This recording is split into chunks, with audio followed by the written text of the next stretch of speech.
करता। आपका नाम क्या है? रसूल अली। पहले आप पूछ लीजिए, ये दूसरों का तरीका है।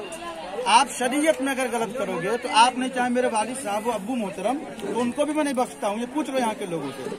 आप जैसे उनके मेहमान हो, आप मेरे भी मेहमान हो।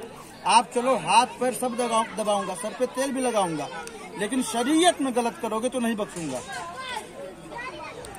आप जिसने बजाया है वो तौबा करे, मुझसे नहीं, अल्लाह और रसूल से।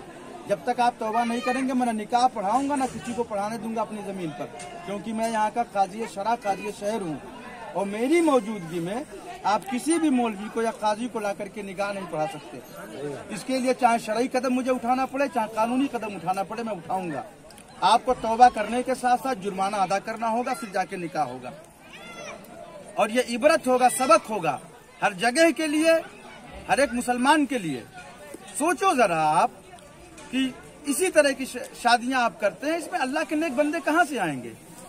शैतान आते हैं, फिर 2 महीना 4 महीना 6 महीना बाद घर जब बर्बाद होता तो भाग करके मेरे ही पास आते हो, या हम जैसे मौलवियों के पास जाते हो। बहू हमारी टेढ़ी चल रही है तो लड़का सिर्फ बहू की सुनता है, मेरी नहीं सुनता। तुमने जब शैतान को दावत दिया है तो शैतान वाला करेंगे ही।